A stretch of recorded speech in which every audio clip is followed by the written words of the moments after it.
ടിപ്സിലേക്ക് എല്ലാവർക്കും സ്വാഗതം. ഇന്ന് നമ്മൾ ക്രിസ്പി ഫ്രൈഡ് ചിക്കനാണ് തയ്യാറാക്കുന്നത്.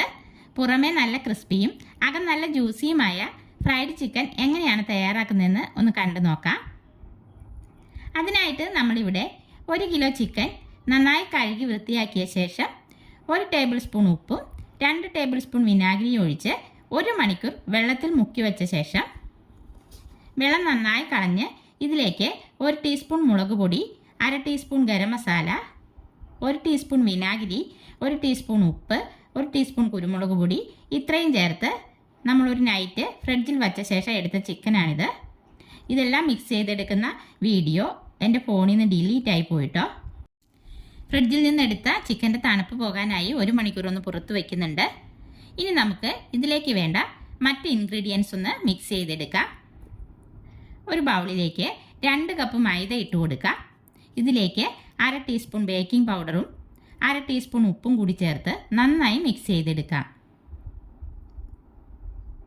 നമ്മൾ ഈ പൊടിയെ ഒന്ന് അരിപ്പയിലേക്ക് ഇട്ട് അരിച്ചുകൂടി എടുക്കുന്നുണ്ട് കേട്ടോ. ആ ബേക്കിംഗ് പൗഡറൊക്കെ നന്നായിട്ടൊന്ന് മിക്സായി കിട്ടാനാണ്. എന്നിട്ട് നമുക്കിത് മാറ്റി വയ്ക്കാം. ഇനി വേറൊരു ബൗളിലേക്ക് 1/2 കപ്പ് കോൺഫ്ലവർ ആണ് ഇട്ട് കൊടുക്കുന്നത്. 1/2 കപ്പ് മൈദ കൂടി ചേർത്ത് കൊടുക്കാം. 1/2 ടീസ്പൂൺ ബേക്കിംഗ് പൗഡറും 1/2 ടീസ്പൂൺ ഉപ്പും 1/2 ടീസ്പൂൺ ഗരം മസാലയും 1/2 ടീസ്പൂൺ കുരുമുളക് പൊടിയും 1/2 ടീസ്പൂൺ മുളക് പൊടിയും 1 ടീസ്പൂൺ വിനാഗിരി കൂടി ചേർത്ത ശേഷം എല്ലാം കൂടി നന്നായി ഒന്ന് മിക്സ് ചെയ്യാം. എന്നിട്ട് ഇതിലേക്ക് റൂം ടെമ്പറേച്ചറിലുള്ള 1 കപ്പ് പാൽ കുറേശ്ശെ ഒഴിച്ച് നല്ലപോലെ മിക്സ് ചെയ്തെടുക്കുന്നുണ്ട്. കട്ടയൊന്നുമില്ലാതെ നന്നായി മിക്സ് ചെയ്തെടുക്കാം. നമ്മൾ ചിക്കനിൽ മസാല പുരട്ടിയപ്പോൾ ഉപ്പെല്ലാം കറക്റ്റാണ് ഇട്ട് കൊടുത്തേക്കുന്നത്. അതുകൊണ്ടിപ്പോൾ നമ്മൾ എടുക്കുന്ന ഈ മാവിനെല്ലാം പാകത്തിന് വേണ്ട ഉപ്പ് മാത്രമേ ചേർത്ത് കൊടുക്കുന്നുള്ളൂ. ഇതിനിപ്പോൾ ഉപ്പ് കറക്റ്റാണ്. ഇനി നമുക്ക് ഇത് തയ്യാറാക്കി എടുക്കാം. ഇനി നമുക്ക് ചിക്കൻ ഫ്രൈ ചെയ്തെടുക്കാം. ഒരു ചീനച്ചട്ടി അടുപ്പത്ത് വെച്ച് ചൂടായി വരുമ്പോൾ വെളിച്ചെണ്ണ ഒഴിച്ചു കൊടുക്കാം. വെളിച്ചെണ്ണ നന്നായി ചൂടായി വരട്ടെ. ചിക്കൻ്റെ പീസ് നമുക്ക് ഓരോന്നായി എടുത്ത് നമ്മൾ ആദ്യം തയ്യാറാക്കി വെച്ച മൈദയുടെ മിക്സിലിട്ട് ഒന്ന് കോട്ട് ചെയ്തെടുക്കാം. എന്നിട്ട് നമ്മൾ രണ്ടാമത് തയ്യാറാക്കിയ കൂട്ടിൽ മുക്കിയ ശേഷം വീണ്ടും മൈദ മിക്സിലിട്ട് കൈകൊണ്ട് നന്നായി അമർത്തി പൊടി ഇതിൽ പിടിപ്പിച്ചെടുക്കാം. കൈ വെച്ചിട്ട് ഇതാ ഇങ്ങനെ നന്നായി അമർത്തി കൊടുക്കണം. ശേഷം ചിക്കനെ ഇങ്ങനെ ഒന്ന് ശക്തിയായി കുടഞ്ഞെടുക്കാം. 3-4 പീസ് ഇങ്ങനെ മൈദയിൽ പൊതിഞ്ഞ ശേഷം നമുക്ക് മൈദയെ ഒന്ന് അരിച്ചെടുക്കാം കേട്ടോ.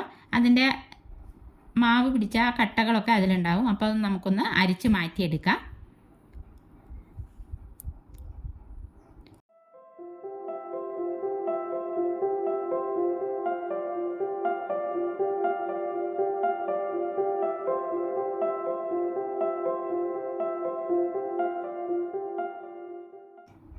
ശേഷം നമുക്കിത് ചൂടായ എണ്ണയിലേക്കിട്ട് ഫ്രൈ ചെയ്തെടുക്കാം.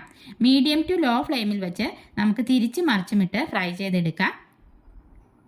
ഫ്രൈ ആയി വരുന്നതിന് ഒരു 2 മിനിറ്റ് മുമ്പ് ഫ്ലെയിം കൂട്ടി വെച്ച് കൊടുക്കാം കേട്ടോ. നമുക്കിതൊരു 10 മിനിറ്റ് കൊണ്ട് ഫ്രൈ ആയി കിട്ടിയിട്ടുണ്ട്. അങ്ങനെ നമ്മുടെ പുറമേ നല്ല ക്രിസ്പിയും ഉള്ളിൽ നല്ല ജ്യൂസിയുമായ ടേസ്റ്റി ചിക്കൻ ഫ്രൈ ഇവിടെ റെഡി ആയിട്ടുണ്ട്. കടയിൽ നിന്ന് വാങ്ങുന്ന KFC ചിക്കൻ്റെയൊക്കെ അതേ ടേസ്റ്റാണ് നമ്മളുണ്ടാക്കിയ ഈ ഫ്രൈഡ് ചിക്കനും. അപ്പോൾ നല്ല ക്രിസ്പി ഫ്രൈഡ് ചിക്കൻ്റെ വീഡിയോ എല്ലാവർക്കും ഇഷ്ടപ്പെട്ടെങ്കിൽ ലൈക്ക് ചെയ്യാനും ഷെയർ ചെയ്യാനും സബ്സ്ക്രൈബ് ചെയ്യാനും മറക്കല്ലേ. അടുത്ത വീഡിയോയിൽ നമുക്ക് വീണ്ടും കാണാം.